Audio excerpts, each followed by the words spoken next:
vamos a ser optimistas sobre lo que viene, pero también no podemos ser autocomplacientes sobre la situación del Sistema Nacional de Salud actual y queremos poner algunos de esos retos sobre la mesa. Un servicio sanitario que no puede garantizar la equidad en el acceso a los diagnósticos o a los tratamientos más avanzados, que demora muchas veces el acceso a especialistas o a cirugías en esas listas de espera que comentábamos, que afectan a más de 600.000 españoles, que atiende muy bien, por ejemplo, de forma excelente a la patología aguda, pero que no hace lo mismo con el paciente crónico, cuando ese paciente es el que de alguna forma supone el 70% del gasto sanitario.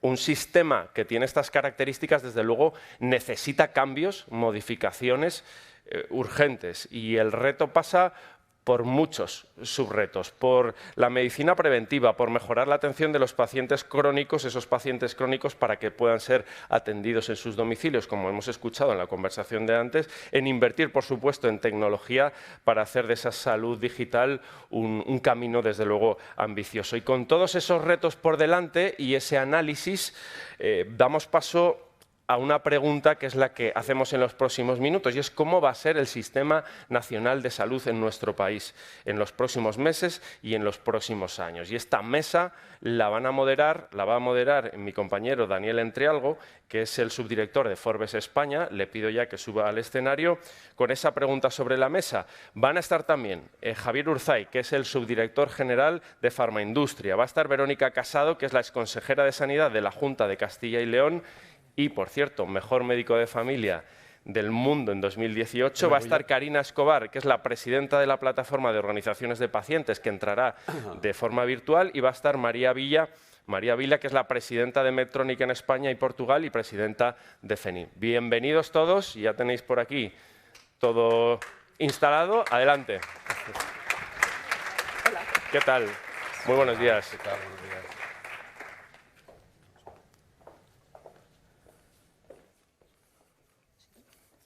Hola, ¿qué tal? Buenos días, bienvenidos. Muchas gracias por acudir todos, tanto los que estéis aquí presencial como los que estáis telemáticamente, como por ejemplo Karina, que nos acompaña desde telemática. Buenos días y saludos. Bueno, como comentábamos hace un momento, pues yo siempre he oído que el Sistema Nacional de Salud de España, que siempre está considerado como uno de los mejores del mundo, incluso del mundo. Y, sin embargo, pues, con los dos últimos años marcados por la pandemia, pues han puesto a prueba la solidez del sistema a costa de un enorme esfuerzo de los profesionales y de los agentes que conforman el sector, y han surgido nuevos debates de hacia dónde debe tender el sistema de salud, pues, para hacer frente a estos nuevos problemas que bien pueden ser puntuales, como el COVID, o estructurales. Entonces, tenemos aquí una representación estupenda para que nos puedan hablar. Y primero os voy a hacer una pregunta individual a cada uno, un poco segmentizada sobre la parte, y luego ya introduciríamos cuestiones más generales. Y empiezo con Verónica, que bueno, Verónica fue elegida mejor médico de familia en el año 2018 y, por tanto, pues siempre se ha dicho que la atención primaria es la puerta de entrada al sistema sanitario. La pregunta es, yo creo que obvia, de qué manera se puede mejorar la organización de dicho sistema para ser más eficientes, y tanto en la satisfacción de los profesionales como en la de los pacientes, por supuesto. Muy bien. Bueno, buenos días a todos. La verdad es que estoy absolutamente encantada de estar aquí. Quiero agradecer a Forbes el hecho de contar conmigo para hablar de este tema tan trascendente que es el futuro del Sistema Nacional de Salud. Yo quería hacer quizá dos premisas previas. Una en relación a puerta de entrada. Yo creo que la atención primaria es no solamente puerta de entrada, evidentemente es un filtro que tiene, yo creo que evidencias claras que demuestran que cuando existe hace que el sistema pueda ser mucho más eficiente, pero además lo que también es evidente es que no solamente es puerta de entrada, sino es eje vertebrador. Y esto tiene mucho sentido, sobre todo en el tema de las enfermedades crónicas, de las pluripatologías, de pacientes que tienen varias enfermedades y que están en nuestro sistema constantemente. Es decir, no es que esto tenía quizá mucho sentido cuando hablábamos sobre todo de patologías agudas. Portada de entrada, resuelvo y salen. Ahora no es así, o sea, ni muchísimo menos. Por lo tanto, necesitamos un eje vertebrador y el eje vertebrador tiene que ser la atención primaria. Antes de hablar de las dificultades, a mí sí que me gustaría hablar de las fortalezas, que yo creo que no se nos tienen que olvidar. Cuando se han hecho análisis a nivel, bueno, hay múltiples investigaciones, quizá desde Farmer en 1991, que demostró que cuando había más médicos de familia en todos los condados de Estados Unidos disminuía la mortalidad. Eso era un dato importante. Luego, Barbara Starfield inició todos sus estudios y publicó en el 94 en el Lancet un estudio clásico muy importante, que es esencial la atención primaria. Entonces, ahí demostraba que era mucho más eficiente un sistema que tenía como puerta de entrada al sistema. Y lo que está claro es que hay miles de investigadores que además nos dicen qué características tiene que tener la atención primaria de continuidad, de globalidad, de longitudinalidad para ser de verdad eficiente. Pero hubo un estudio de Dion Gringos, que es una investigadora del nivel holandesa, que muy potente, era un estudio con 115 indicadores de procesos, resultados y estructura, en el que demostraban entre 31 países europeos cuál era nuestra situación. Y casualmente España siempre estaba, analizaras lo que analizaras, estaba siempre en los 3 primeros puestos, o los primeros, o los segundos, o los terceros. Y estaban con nosotros Dinamarca, Reino Unido, estaba España y Países Bajos, es decir, estábamos muy bien situados. Por lo tanto, tenemos una fortaleza importante y es que tenemos un valor intrínseco como estructura que es muy importante. Esos estudios, evidentemente, y además hemos resistido más la pandemia en los países que teníamos una atención primaria fuerte. La atención primaria fuerte, por lo tanto, ha demostrado en todos los estudios de investigación que hace que la población sea más saludable, hace que la población tenga una salud autopercibida más alta y hace una disminución de hospitalizaciones innecesarias. Entonces, eso es importante y, sobre todo, lo que nos permite es bueno, pues intentar dar mejor respuesta. Pero es evidente que, además de tener fortalezas que son identificadas por investigadores externos a nosotros, pues hay una serie de debilidades y de amenazas que están ahí y que tenemos que analizar y que reconducir. Dentro de las debilidades y amenazas, pues hay una muy importante y es la financiación. Es decir, yo creo que el sistema sanitario en general tiene un problema de financiación y la atención primaria tiene un problema de financiación muy importante. Y a esto se ha unido otro problema también muy importante, que es el déficit de profesionales. En el año 2004, Elena Salgado le pidió a unas catedráticas de Economía Aplicada que hicieran un estudio sobre las necesidades que íbamos a tener de especialistas. Y en aquel momento ya detectaron que en esta década íbamos a tener 18 especialidades en precario, algunas en superávit y algunas estabilizadas. No se ha hecho nada durante todo este tiempo y entonces el problema que tenemos es que de aquí a 5 años pues vamos a tener complicaciones importantes. Y ahora mismo hay muchísimos informes que nos dicen que tenemos que hacer un sistema nacional de salud mucho más sostenible, y esos informes, y es que me he traído el papelito porque no quiero que nada se me olvide, OCDE, la OMS, la OPS, pero hace muy pocos días, el 24 de marzo, el informe McKinsey, que lo titulan La próxima frontera de la prestación de atención en el cuidado de salud, nos dice 10 claves. La primera, centrada en el paciente, con visión holística y personalizada, y eso es absolutamente clave. Todo el mundo hablamos de centrado en el paciente, pero ¿qué significa eso? Y eso, yo creo que esa dimensión es muy importante, y yo he de decir que cuando nosotros presentamos nuestro proyecto de refuerzo y de reordenación de la atención primaria, evidentemente estaba POP, y estaba Karina Escobar en ese proceso, y me dijeron algo que a mí me resultó muy bonito, y me dijeron, nos habéis copiado.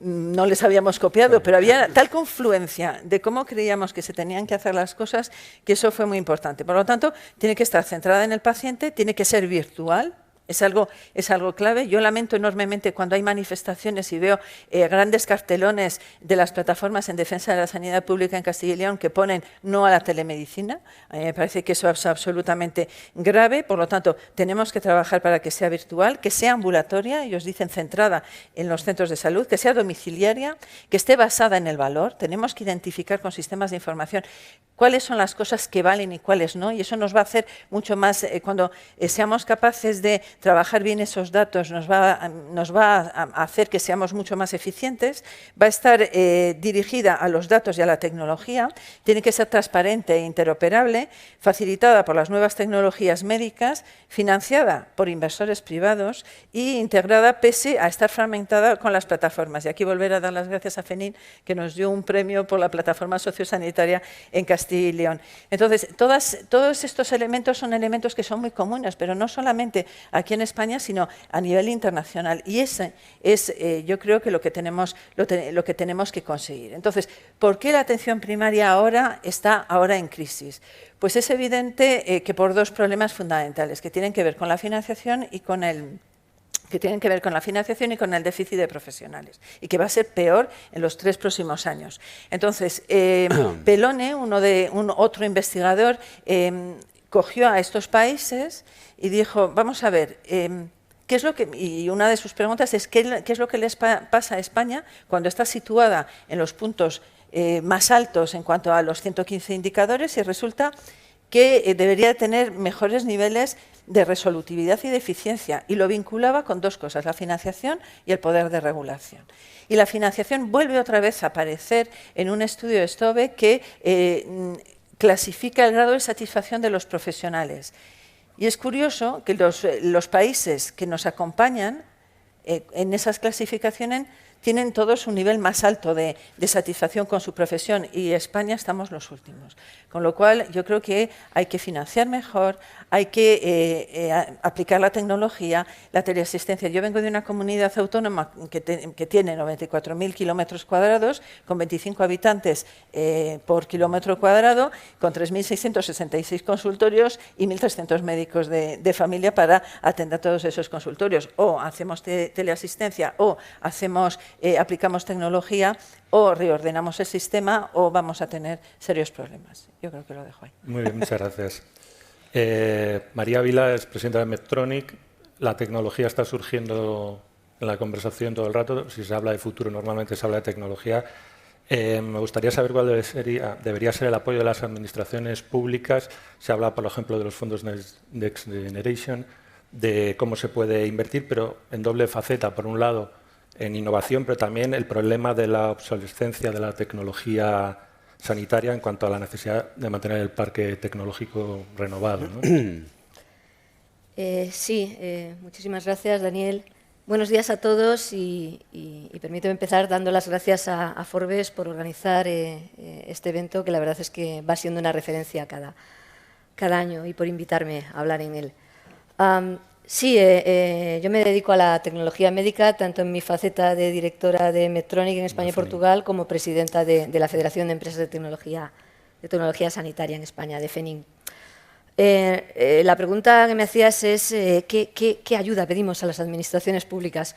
Bueno, más que ayuda, a mí me gusta verlo como colaboración, ¿no? O sea, realmente lo que pedimos es que se nos abran las vías para poder colaborar desde la tecnología, para que la tecnología pueda colaborar con el sistema que tenemos. Y cuando quieres colaborar tienes que encontrar cuál es el punto de unión, el punto en el que ganamos todos. Y es el paciente, que es el que de verdad tiene que ganar. El paciente es lo que nos une. Y el paciente siempre ha estado necesitado, lógicamente, pero ahora, después de 2 años de pandemia, vivimos un problema ahora que tenemos muy gordo, que lo mencionaba el consejero, ¿no?, de Sanidad de Madrid, que es el tema de que ahora es la posguerra. O sea, ¿qué hacemos ahora después de estos 2 años? Los pacientes se enfrentan ahora a un problema de accesibilidad al sistema. Durante 2 años, en muchos casos, no se les ha podido diagnosticar o no se les ha podido tratar, o no han querido ir ellos al sistema. Ahora hay una inmensa masa de pacientes que necesitan ser tratados y que se les está dando, pues lógicamente, unos tiempos largos para poder ser atendidos. Y esto pone en jaque al sistema sanitario, porque en el momento que tú limitas la accesibilidad del paciente al sistema, tenemos un problema. La tecnología contribuye.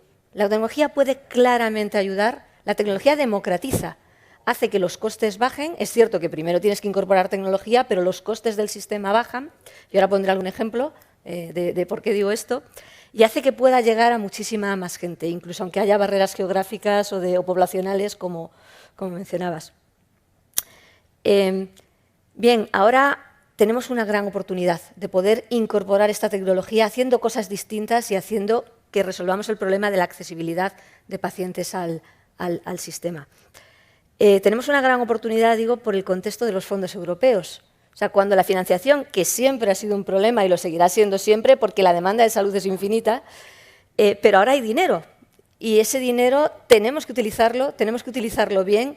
Sería gravísimo que se nos pase este tiempo y no hayamos utilizado esos fondos, y sería también muy grave que los utilicemos para seguir haciendo lo mismo y no para transformar y empezar a hacer cosas distintas. Y en este sentido es cuando las empresas de tecnología sanitaria estamos poniendo soluciones y tecnologías encima de la mesa, que lo que pedimos es que se nos abran las vías para poder ofertar esas soluciones.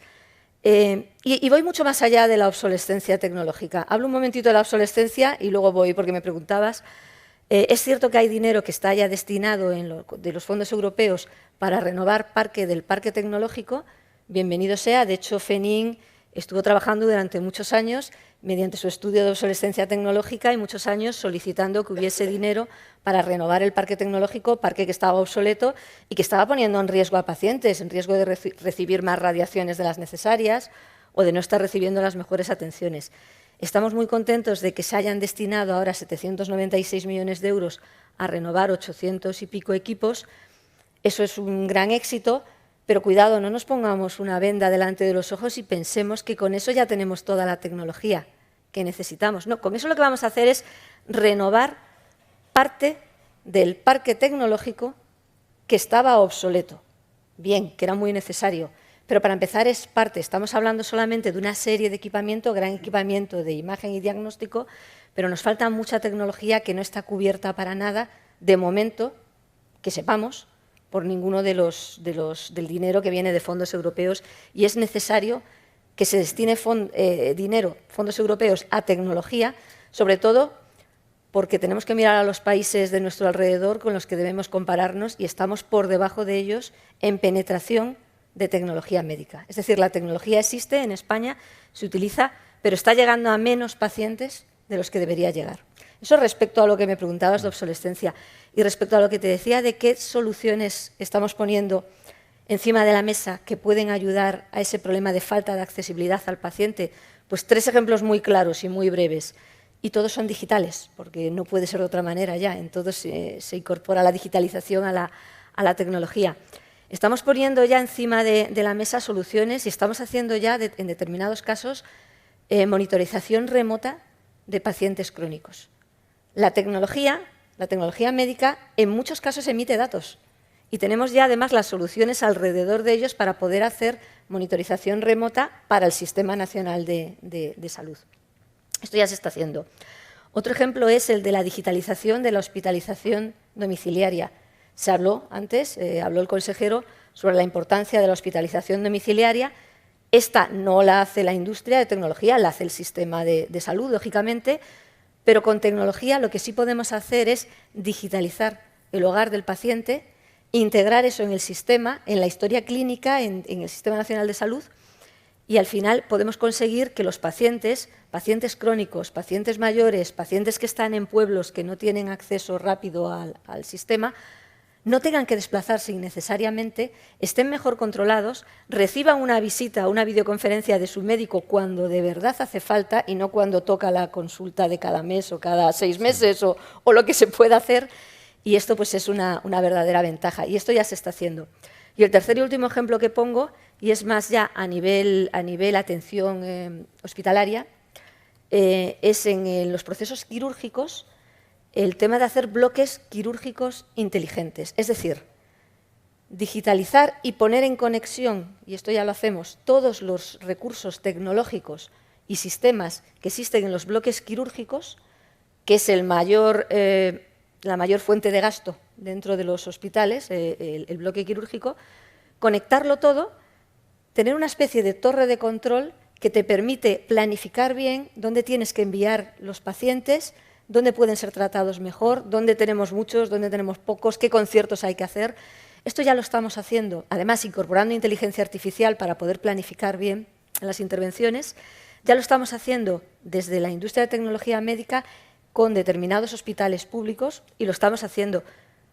Pero esto donde de verdad tiene más valor es si esto se hace a nivel consejería, a nivel torre de control que permita planificar todos los recursos de una comunidad autónoma. Y esto todavía está por hacer. La solución está. Entonces, ¿qué pedimos desde la industria de tecnología médica y qué pide una compañía como Medtronic? Que esas soluciones que ya están y que se están haciendo aquí y allá, pero en casos puntuales, que utilicemos ahora los fondos europeos, concretando, sacando convocatorias públicas, sacando concursos públicos, a través, yo creo que no hay que inventar nada, es a través ya de los mecanismos que hay de contratación, de los órganos de contratación, sacar convocatorias públicas donde podamos asistir las empresas para hacer estos temas totalmente transformadores. La buena noticia es que hay un PERTE, hay dinero. La no tan buena noticia de momento es que todavía no vemos en qué se concreta y necesitaríamos que se concretase en cosas totalmente nuevas como eso, como la creación, por ejemplo, de un centro público para seguimiento o tratamiento del paciente crónico de diabetes, por poner un ejemplo, con elementos digitales desde su casa, pero con un centro público que haga de torre de control, o del paciente con insuficiencia cardíaca. Hablo de verdaderas pandemias, más allá de la pandemia del coronavirus, tenemos otras pandemias que van a ir a más y que podemos hacer ahora las cosas distintas, incorporando tecnología médica, pero con lo que pido, ya por resumir mi frase última, sería que salgan esas convocatorias y utilicemos los fondos europeos para esos concursos donde podemos presentar estas soluciones. Muchas gracias, yo creo que ha sido bastante claro y aclarativo. Quería hablar ahora con Javier Urzay, subdirector general de Farmaindustria. Ahora hablamos de medicamentos. Y hace poco se ha presentado un informe que me ha llamado la atención, el informe WAIT, que sería una especie de informe anual de indicadores de acceso a terapias innovadoras en Europa, en la cual se dice que España sufre cierto retraso en el acceso a los medicamentos autorizados respecto a otros países de Europa. En algunos casos se cita incluso 500 días de desfase. Y una de las posibles causas que se habla es, digamos, la diferencia de plazos de aprobación que existe entre el Ministerio de Sanidad y el resto de las comunidades autónomas, ¿no? Y cómo enfoca el sector de fabricantes pues, esta problemática y cómo se podría mejorar pues, la coordinación entre las diferentes administraciones. Bueno, pues nada, muchas gracias por la invitación antes de nada. Y yo quería unir un poco mis reflexiones a las intervenciones de mis compañeras, que yo creo que además lo ponen las cosas muy en contexto. Es lo que se pide además, sí. Estamos a palabras clave, como Verónica ha dicho, de financiación y María de tecnología. Los medicamentos no dejan de ser una tecnología, es decir, un input más, ¿no? Y todos creo que coincidimos en torno a dos cuestiones básicas, ¿no? Primero, la sanidad es la mejor inversión que puede hacer un país, ¿no? Y eso, que los del sector lo tenemos muy claro, todavía no tengo claro que la sociedad en su conjunto la tenga, en los decisores, ¿no? La sociedad sí lo aprecia y ahora hemos visto cómo una pandemia ha hecho caer el PIB 150.000 millones de euros en un año, o sea que consecuencias tiene, evidentemente, ¿no? Y por tanto, todos tenemos claro que la mejor inversión es en sanidad. Significa invertir en atención primaria, no gastar en atención primaria, significa invertir en tecnología, no gastar en tecnología, e invertir en medicamentos, no gastar en medicamentos. Yo creo que solo a partir de eso es cuando se puede entender que cuando uno invierte en cosas que tienen valor, que es lo que todos hemos dicho, ¿no? Hay que invertir en cosas que tienen valor. Por tanto, tenemos que medir el valor que tienen las cosas que hacemos y dedicar los recursos a las cosas que aportan más valor. Eso está clarísimo. Y además valor para el paciente, que es lo que todos tenemos claro. Entonces, en torno a medir los resultados que proporcionan los pacientes, pues ahí es donde podemos encontrar, digamos, ese equilibrio que siempre es complejo a la hora de invertir, que es encontrar una inversión que sea sostenible, por tanto que el sistema lo pueda pagar y que los beneficios que genera esa inversión, digamos, retroalimenten el sistema, ¿no?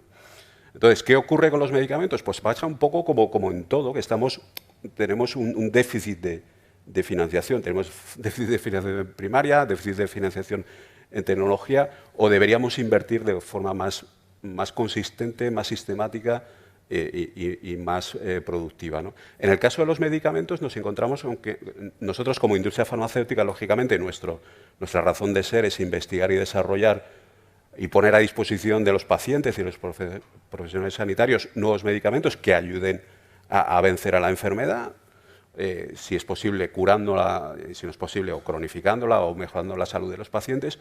Y por tanto, si somos buenos investigando, pero esa solución no llega a los pacientes, pues no estamos cumpliendo con nuestra finalidad, ¿no? Ni siquiera, y un sistema, por supuesto, tiene que incorporar todas aquellas soluciones que aportan valor a los pacientes, ¿no? En el caso de los medicamentos, nuestra Federación Europea hace todos los años un estudio que se llama el WAIT, ¿no? Que es el que mencionabas antes, que se publicó justo antes de Semana Santa, y que todos los años mide la disponibilidad en todos los países de la Unión Europea de los medicamentos que han sido aprobados por la Agencia Europea del Medicamento en los últimos 4 años, ¿no? Y de esos datos se deduce que España viene perdiendo posiciones desde hace aproximadamente unos 3 años, ¿no? En España ahora mismo se están financiando, o se financiaron a 1 de enero de este año, el 53% de los medicamentos aprobados por la EMA en los 4 años anteriores, ¿no? Ese ratio en Alemania es el 92%, en Italia es del 77%, en Francia me parece que es el 68%, y en Inglaterra 66% en Francia y 68% en Inglaterra. Nosotros estamos en el 53%, y venimos de tener un 62% hace 3 años, ¿no? Y al mismo tiempo se miden los plazos en los que estos medicamentos se incorporan a los sistemas públicos de salud, reciben financiación pública, ¿no? Claro, en el caso español estamos en 517 días, que son bueno, pues casi año y medio, ¿no? Desde que se aprueba el medicamento por la Unión Europea. En el caso alemán, que tienen salida al mercado inmediata, pues son 133 días o 4 meses, y en el caso francés pues son 200 y pico días. Bueno, estamos peor que los grandes países de nuestro entorno, ¿no? Eso, bueno, realmente es un problema complejo, multifactorial, en el que intervienen las administraciones, sobre todo el Ministerio de Sanidad, pero también las comunidades autónomas, que intervienen en la Comisión Interministerial de Precios y en los sistemas de evaluación. Un sistema que se ha vuelto cada vez más complejo, no solo más burocrático, sino más complejo de manejar en su conjunto, ¿no? y con poca predictibilidad para todo el mundo, ¿no? Y eso no es bueno, ¿no? En todo caso, no querría detenerme tanto en eso como en que nosotros siempre estamos haciendo planteamientos constructivos para solucionar estos temas, porque creemos realmente que esto es un problema, ¿no? Y eso es un problema que puede, bueno, pues resta oportunidades a muchos pacientes, ¿no? Entonces, si esos medicamentos acaban siendo financiados, ¿por qué no se hace de una forma mucho más ágil que lo estamos haciendo ahora, ¿no? Y eso enlaza también con el tema de la financiación y la sostenibilidad, lógicamente, ¿no? Nosotros somos conscientes de que el sistema está tensionado por todos, no solo por los medicamentos, por la tecnología, por la primaria, por las reivindicaciones de los profesionales, y todo el mundo tiene razón, o sus razones, ¿no? Y eso es lo que evidencia que hace falta también un planteamiento más de inversión global, es decir, España tiene que dedicar más dinero y es una buena inversión. Pero lo segundo es que tenemos que encontrar los mecanismos para financiar aquello que aporta valor, que es lo que decimos, ¿no? Entonces, y nosotros además como industria pues siempre hemos manifestado nuestro interés y disponibilidad para alcanzar acuerdos que además ayuden a esta sostenibilidad. Durante bastantes años hemos tenido un acuerdo por el cual pagábamos por sobrecrecimiento, devolvíamos una parte si se crecía más de lo que se estipulaba.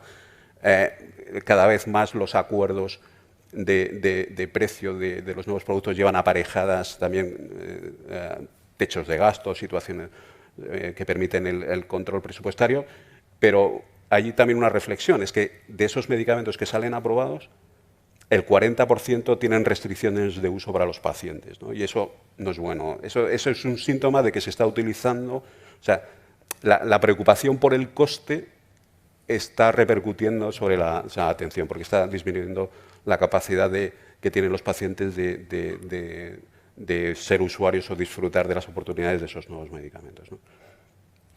Como todos los problemas son problemas complejos, pero yo creo que con el diálogo y la construcción en torno a la medición de resultados, la digitalización, todos estos elementos nos deben permitir tener un diálogo más constructivo y que produzca los resultados que esperamos para los pacientes, ¿no? Muchas gracias, Javier. Bueno, no nos habíamos olvidado de ti, Karina, que estás ahí detrás.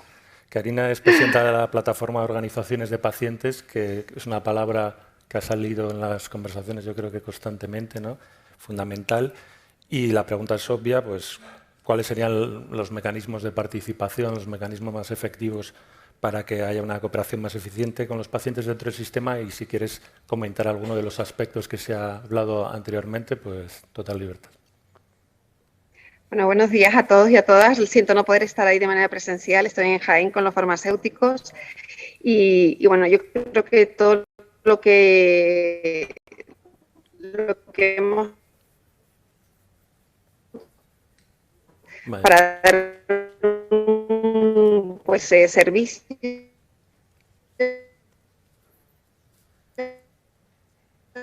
Parece que hay problemas. que es difícil, ¿no? Al impacto que está teniendo.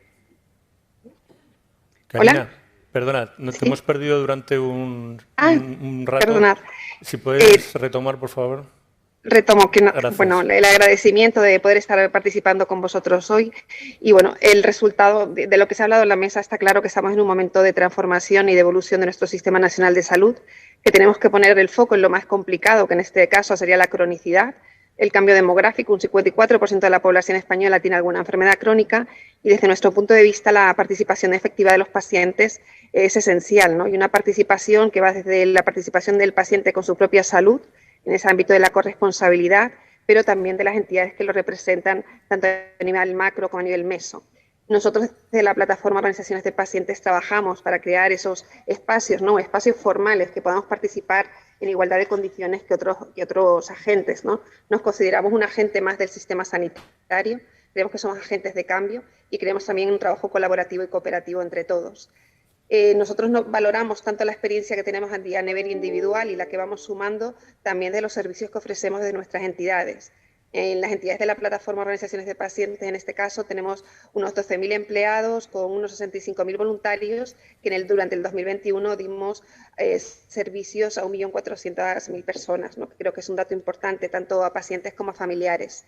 Como retos del colectivo, cuando les preguntamos dónde querían participar a nuestras entidades, nos valoran en primer lugar poder tener una relación más amplia con otros agentes del sector sanitario y social, también poder definir y participar en todo lo que sería la definición de nuevas políticas públicas relacionadas sobre todo con el ámbito sanitario y social, y por otro lado participar de una manera más efectiva incluso en fases primarias de todo lo que serían los procesos de investigación. En este momento, si pudiésemos poner en valor lo que estamos haciendo ya, en el ámbito macro sí que hemos ido dando pasos. No es bastante complicado, la verdad, que entender que los pacientes podemos tener un papel importante, ¿no? Y creo que contar con ellos lo que aporta es transparencia al sistema y contar con la voz de los pacientes y con los ciudadanos, ¿no? Todo el mundo dice que es capaz de en algún momento ser paciente y es una realidad, ¿no? La enfermedad forma parte de la vida y tenemos que estar preparados para dar esa respuesta. A nivel macro puedo decir que en el nivel de ministerio y comunidades autónomas estamos esperando porque salga la ley de equidad, universalidad y cohesión del Sistema Nacional de Salud, donde pues vamos a tener pues un puesto en el Comité Consultivo del Sistema Nacional de Salud. Este es pues para nosotros es un hito que pueda ser así, porque debe ser un poco el ejemplo, ¿no? Y como esto al final tiene que irse escalando a través de las consejerías. También es importante el papel que hemos incorporado en la Agencia Española del Medicamento, con el Real Decreto de 2020, donde ya estamos en el Comité de Medicamentos de Uso Humano y en el de Productos Sanitarios, en el Comité de Farmacovigilancia y también, por supuesto, participamos en los informes de posicionamiento terapéutico y en diferentes planes, tanto de vacunación o del PRAN, pero bueno, tenemos una labor activa dentro de la agencia, ¿no? Y creo que eso es un ejemplo y un modelo a seguir.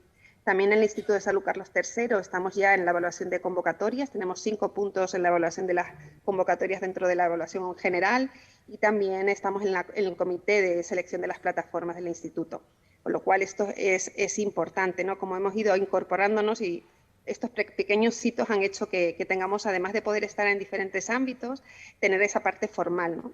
En cosas no formales, dentro del Ministerio de Sanidad, pues estamos tanto en estrategias del abordaje de la cronicidad, de la atención primaria y comunitaria, también en la estrategia de salud digital y en la Comisión de Escuelas de Salud. Y bueno, ayer también nos incorporamos a la Alianza del PERTE de Salud. Y bueno, creo que esto es empezar, es importante que tengamos voz y contar con nuestra experiencia, ¿no? Y con lo que queremos, ¿no? Es tener y también ayudar, ¿no? Lo decía el consejero, cómo hacemos esta gestión del cambio entre profesionales y pacientes, donde estamos estableciendo unas nuevas vías de comunicación y que ahí nosotros pues podemos ser un motor que ayude, ¿no? a ese cambio y que se nos tenga en cuenta desde el inicio. Estamos hablando de mucha innovación, de incorporar nuevas formas de cuidar, modelos asistenciales que tienen que tener al paciente en el centro, pero también teniendo en cuenta sus necesidades directamente, ¿no? Nosotros todo el tiempo estábamos pidiendo antes de la pandemia lo que sería el abordaje de la cronicidad de verdad.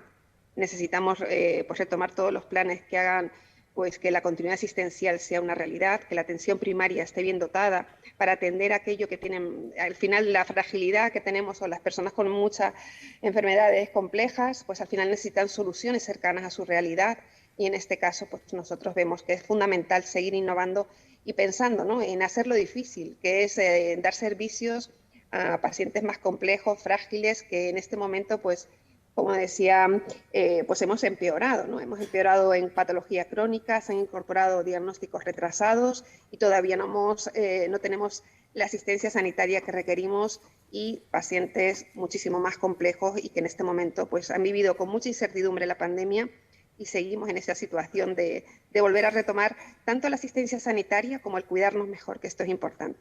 Y bueno, es un poco lo que puedo aportar desde nuestro punto de vista. Muchas gracias. Bueno, teníamos preparado algunos temas para hablar, lo que pasa es que yo creo que el tiempo se nos ha comido, entonces, si os parece, hacemos una segunda ronda de intervención. Algunos temas que se habían apuntado, que creo que han salido constantemente, la digitalización del sistema con el aprovechamiento de los datos obtenidos, ¿no? En la cadena del sistema. Vamos, ya solo estoy... Big Data, etcétera. El tema de los pacientes crónicos también me parece muy interesante, ¿no? Y la colaboración público-privada parece obvia. Entonces, por favor, un poco más de brevedad y os dejo un segundo turno, pero por libertad para cualquier cosa lo que ha surgido durante la charla. Empezamos por ti. Yo creo que han salido, los temas más importantes. Tenemos un sistema sanitario de alto standing, es decir, tenemos un sistema sanitario tanto desde la atención primaria hasta la superespecializada de altísimo nivel, donde se dan unas prestaciones de alto nivel, que tienen que seguir siendo así. Entonces, si tú quieres tener un Jaguar o quieres tener un coche potente y esto nos enorgullece a todos porque, en definitiva, es de todos nosotros, pues yo creo que es evidente que tiene que hacer mayor esfuerzo o al menos similar a otros países de nuestro entorno. Entonces yo creo que la financiación es clave y que la financiación dentro del sistema es clave porque cuando nosotros pedimos que haya más dinero para atención primaria, a mí me han llegado a preguntar, bueno, ¿y para qué lo queréis?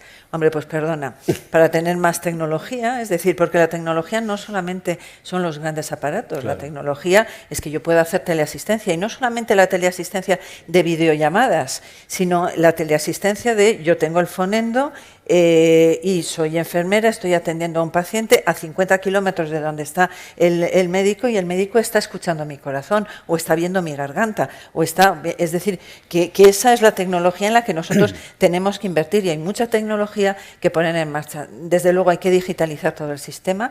Nosotros teníamos problemas de cobertura y lo que hicimos fue que fuera el propio profesional el que llevara la digitalización con él mismo, es decir, a veces en algunos pueblos no llega, bueno, pues yo llevo mi MIFI y hago mi conexión, es decir, que está claro que hay que financiar, está claro que hay tecnología importante importante a poner en marcha en atención primaria. Hay que trabajar, vamos a tener un problema de profesionales, pero no solamente están los médicos, las enfermeras, los fisios, etcétera, etcétera, son profesionales que tienen mucho que decir, sobre todo en un momento de no solamente de diagnóstico, sino de atención y seguimiento, y por lo tanto monitorizar todas las situaciones de nuestros pacientes crónicos y que yo lo pueda ver en pantalla. Pues tengo 30 diabéticos, ¡brum!, ¿cómo están todos? Y puedo tener esa información, eso es fundamental.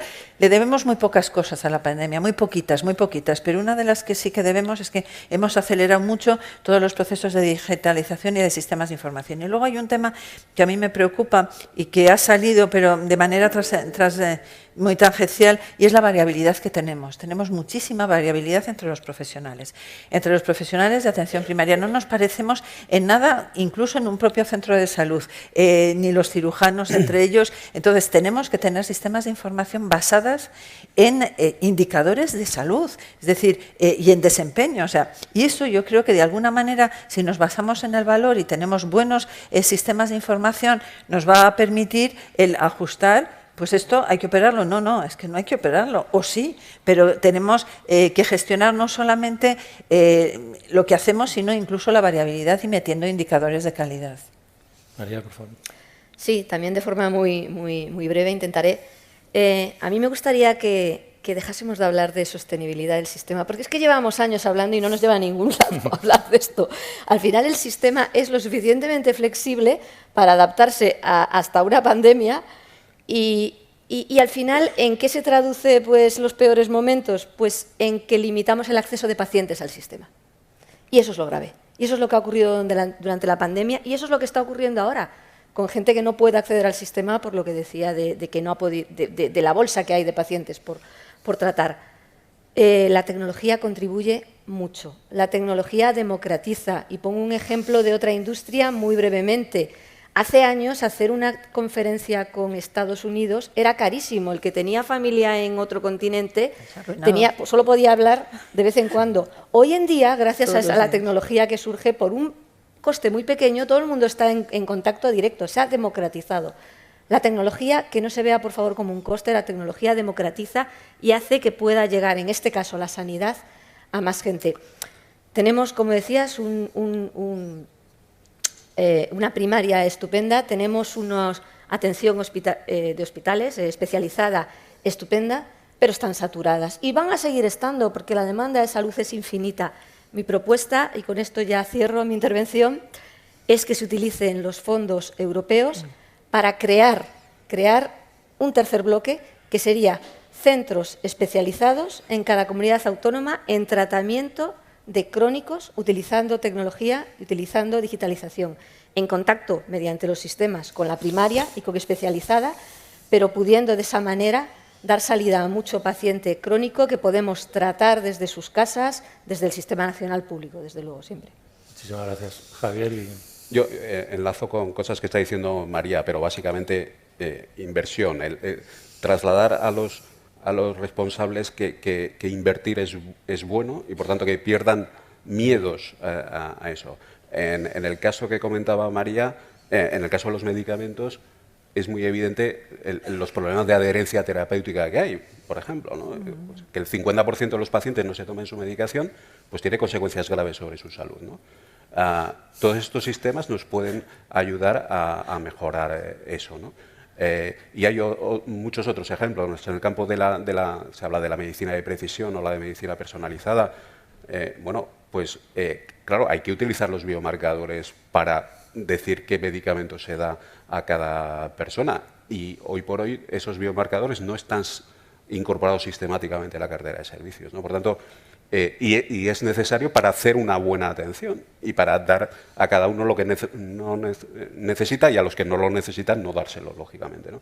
Entonces, yo creo que en torno a estas variables de invertir en tecnología e invertir en medios que nos dan resultados en salud es lo que hará transformar el sistema y lo hará, como decía, sostenible per se, porque si el sistema es bueno será sostenible porque la gente querrá que se siga financiando.